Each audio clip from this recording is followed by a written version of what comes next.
Hello everybody, welcome back. I would recommend watching these 4 episodes that I'm doing on each window inside of Premiere Pro on the 4 major areas. Last episode we went through the project window. This one we're going to be dedicating to the source window. And you access those by holding down your shift key and doing 1, 2, 3, 4, which makes this highlight jump from your project window to your source to your sequence to your program monitor. So the source window is Shift 2, and it highlights this window, and now our shortcuts that we're using will be operating out of the source window. And we're going to make this window full screen by hitting the tilde key, which is above the tab and under the escape, and make this full screen so you can kind of look at the features here. What your source monitor is used for is it's basically a quick trimmer. This is where you do basic edits before you drop them into the timeline. And the timeline will be displayed in the program monitor. But right now, this is just basically a clip viewer and a clip trimmer. So if we go down to our project window here and let's double click on a clip here. By double clicking, it will load our media into our source monitor, and now we can view this. This is your playhead here. You can grab this little playhead and you can scrub through it back and forth, or you can hit your spacebar to play and pause, or you can use these tools down here to play and pause as well right here. But that's kind of a waste of time to use your mouse to click on these things when you can just simply use everything on your keyboard. If you put your fingers, I put my right hand on J, K, and L, my forefinger on J, my middle finger on K, and my ring finger on L, and you can quickly scrub through your media. If you hit J, it rewinds. If you hit K, it stops, and if you hit L, it moves forward. And using those tools, by the way, if you want to go faster, you can hit J once, and it rewinds, hit J again, and it will go double speed, hit J again, and it keeps going double, double, double until it maxes out. And then you hit K to stop. This way it's kind of easy to quickly skim through footage and see what you've got. So if we load a clip, you can hit your home key, which will take you to the beginning of the clip, end key, which takes you to the end of the clip. J will rewind, and if you hit J again, it goes faster and faster and faster, and then when you want to stop, you hit K, and just hit it on the fly. If you want to go through frame by frame, you can hold down K and hit L forward, and notice my time code right here is jumping through frame by frame. Holding down K and hitting L, L, L, L, L moves through one frame at a time.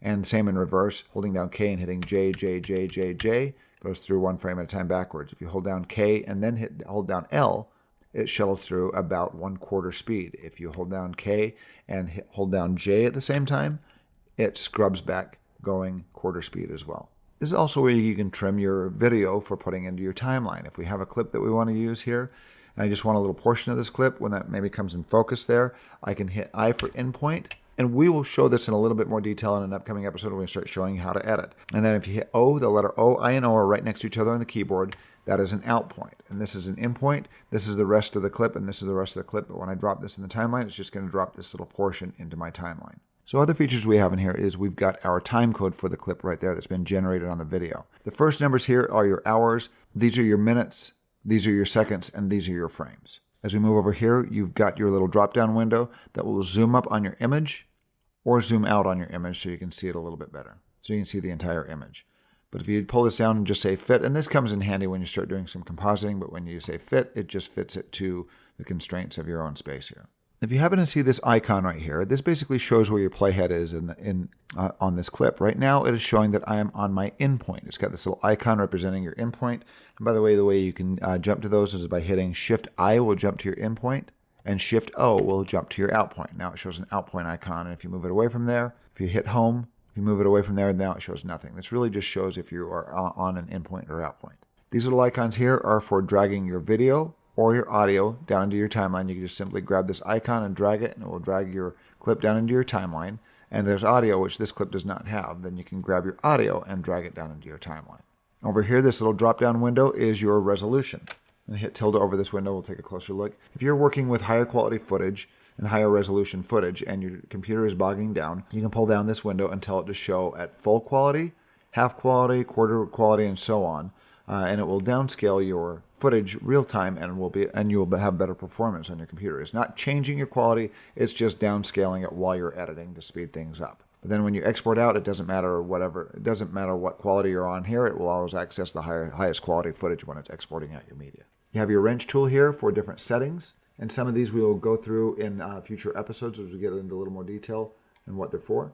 But one little item here is you notice you have overlays, types of overlays. If you check mark this, it will show specific overlays on your window. Right now I just have a time code for this clip that's showing right here, but you can go into your overlay settings and tell it what else to show. Right now I just got the basic time code in small letters here, so I can see what the time code is on my clip. But I'm going to uncheck that.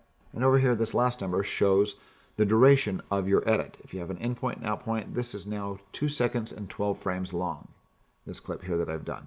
And then on the bottom, we've got a few things. We've got add marker. You can add markers for notes on a specific portion of the clip. If you hit that, the shortcut is M. Then it will add a marker, and we can add information to this. And I have a future episode coming up on markers. You have in point and out point. We already showed you the shortcuts for this. You don't really need to hit these buttons because you can just hit I and O. And then you have go to in point, and over here, go to out point. The shortcuts for that is Shift I and Shift O. Then you have your step back frame by frame. I hardly ever use any of these down here because I'm always using shortcuts. You have your play button and step through frame by frame to the right. Then you have your insert and overwrite edit. This is more commonly used by hitting comma or period on your keyboard. And what that does, let me get rid of my adjustment layer so I can show this here. If you want to insert a clip between these two clips here, you can hit comma and it will shove everything else out and insert your clip that you have your in and out point from this window into your timeline down here. If I undo that, and I hit period instead, it doesn't overwrite. It eats into the clip forward. Usually you use this while you're editing on different layers up here. I know I keep saying it, but we will show that in a future episode. Right now we're just showing the basics.